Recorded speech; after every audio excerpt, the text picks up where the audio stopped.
Is this budget campsite the best budget campsite in the UK?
Morning.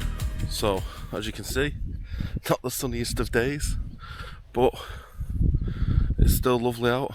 Lost a lot of my view, so I didn't film much of last night because we got here fairly late. I think it's about 8:30 what we got here, and then by the time we'd gone and sorted some food and stuff out, it's about 10:30 before we got to camp, so it was a bit dark, so I didn't really film.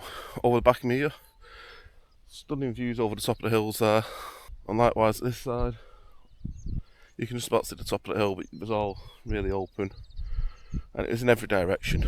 So you had all the rolling hills over this side as well, and just in front of me that's just where the farm is.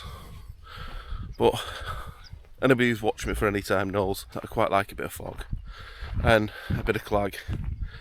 My lungs ain't gonna, because it plays havoc with my asthma, but I think it's really, really pretty, especially in the morning. I have been up, I think it's about 7:30 now. I've been up since about 5 o'clock. I didn't sleep too great last night.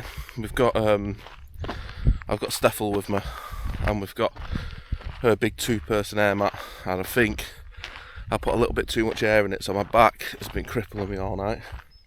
She, however, has slept like a little angel. She hasn't struggled at all. She's still asleep now. Although I don't know how she's done that under that Sierra Designs quilt, because I was hot under the hot foot one, and there's a 10-degree comfort difference between the two. Absolutely stunning little campsite. I will share what it's called. As you know, I have a thing for trying to find ones that are under £10, and this is possibly, and don't quote me on this, but this is possibly the best under £10 campsite I've found.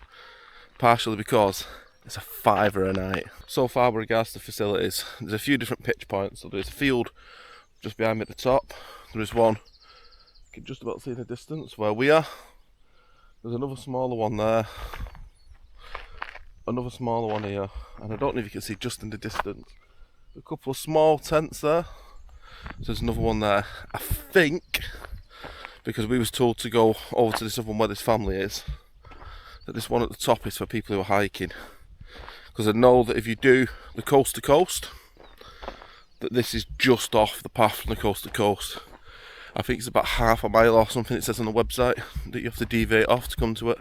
When I eventually get myself into gear and I get my fitness up, which I am trying as you all know, but when I get to a point that I'm able to do it and I come and do the coast to coast, this is definitely going to be on my list of places that I stay, because it is stunning.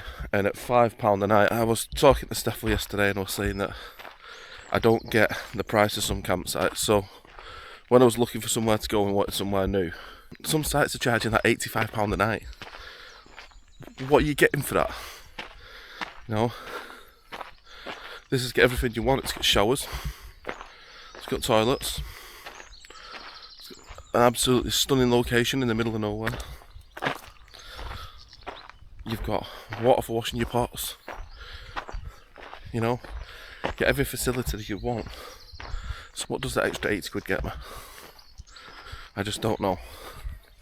What I have said, I was telling Steffel yesterday, I think I'm going to try one of these 85 quid sites just out of curiosity. But yeah, I really struggle to see what that's going to get me over one of these.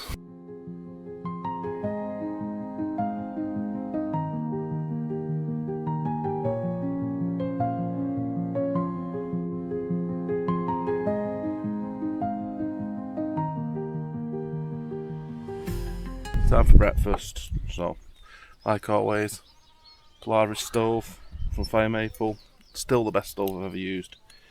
I've got a few stoves in the middle while we're here. I'm sort of going to have a play about with them all, so I've got a little wood burning stove for me as well from Robbins. I've also got a little alcohol fuel stove, which is a titanium one that I got from AliExpress. I think it might have actually been from Amazon. Technically, it's not even my alcohol stove, it's Dylan's one because he's pinched mine. But it's the same. We have commandeered a bench while we're at the campsite. It's got them as well. I will try not to knock my food off this time like I did last time and burn my hands, but I can't promise anything. I'm sure you'll all be entertained if I do. We've got bread, obviously. Drop me a comment which I think they're called. I'm going to say muffins just to annoy everybody. Bacon and sausages.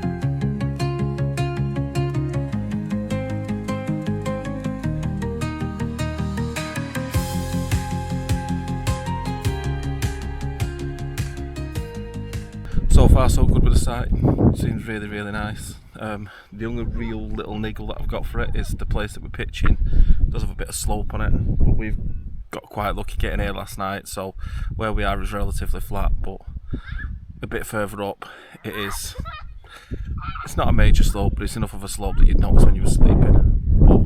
But at £5 a night, what more do you want? I would like to add to that if you come in and you're walking in, so you can do as part of the coast to coast, this is just off the path.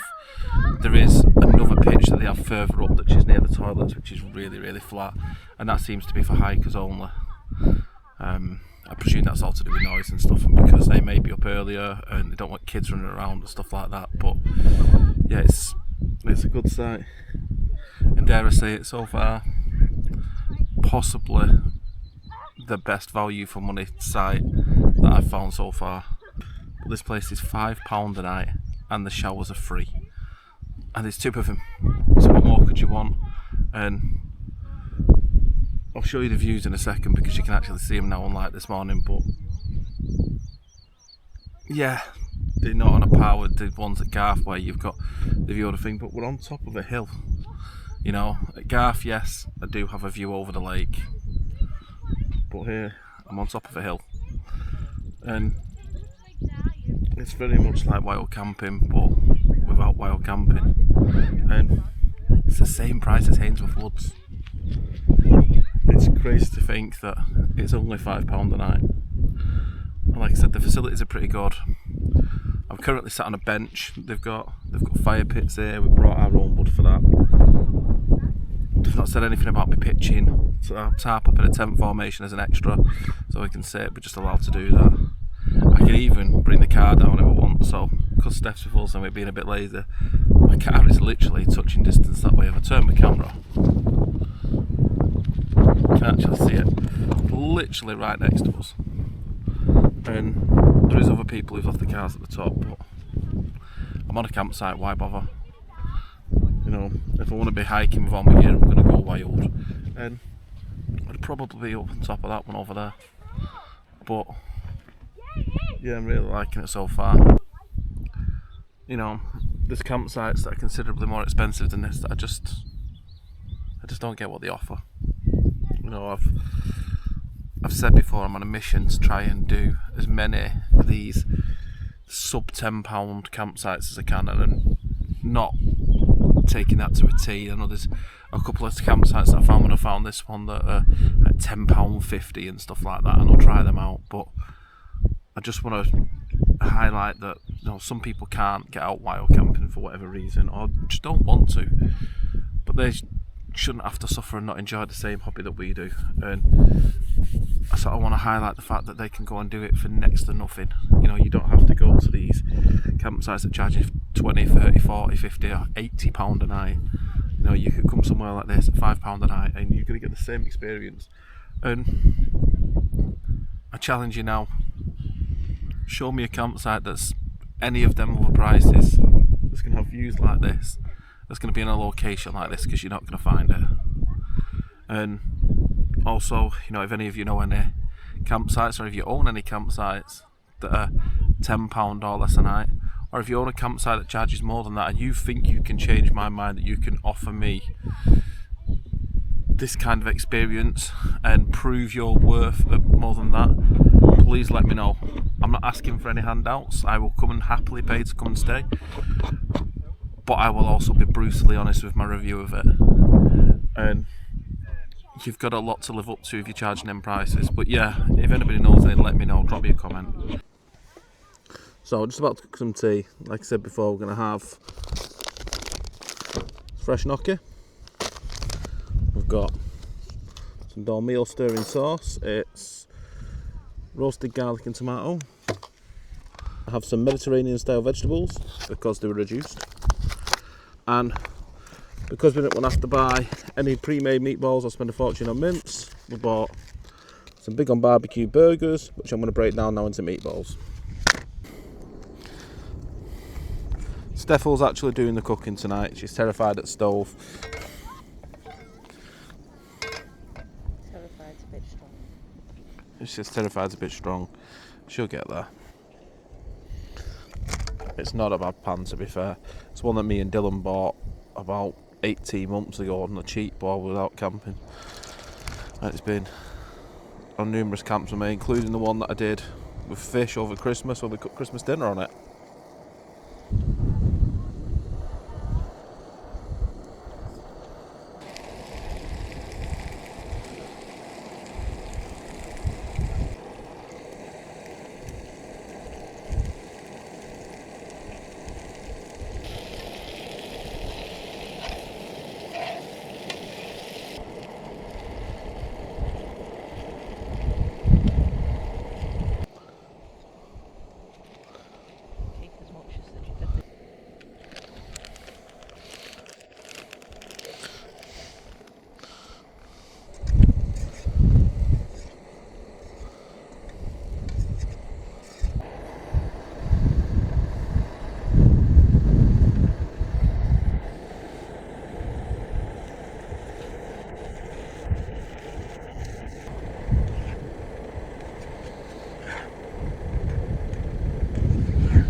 bread's ready.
So we've been here now, this is night number 2, so we've been here now for a little over 24 hours. We came late last night, so this will be our second night here. So far, seems a very, very good campsite. What's your opinion, Steph? Is this actually the best budget campsite in the UK? It is an awesome campsite. The lady that runs it is lovely, so's the dog. Toilets are clean and they're nice, you know. Andrex Views. toilet roll. You've got Andrex toilet roll. And the views are amazing. Beautiful views. Beak Hills campsite. You want a nice budget camp, or if you live in the northeast, definitely come. We've travelled from the northwest to get here, and we will definitely be making this a regular stop for us. If you only do wild camping, then there's plenty of places in the same area. It's just off the coast-to-coast walk, so why not stop in and give it a try? It's very similar to wild camping, and obviously for those who don't like wild camping, well, it's a nice cheap campsite with a dodgy little farm road to get in.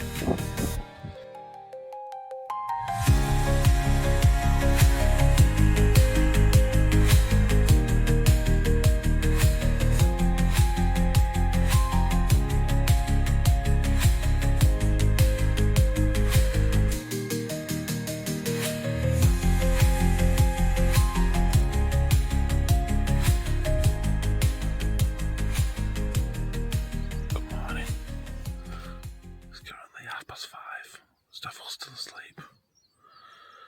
Looks like it's going to be a glorious day. I'll just show you outside now.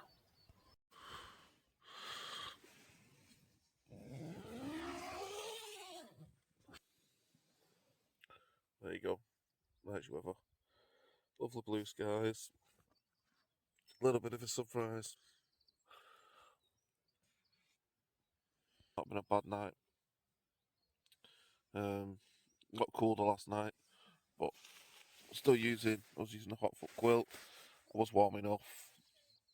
A little chills at the times, but I think it went down quite low last night, I'd say, into single figures, and this is only actually rated to 10 degrees. Steph was using the Sierra Designs Nitro 20, and she said she got cold a little bit, but she's a bit of a cold sleeper, but nothing too major. Birds are out, so I'll open up the door now. I'll let you have a look out. We're gonna pack down soonish, I think.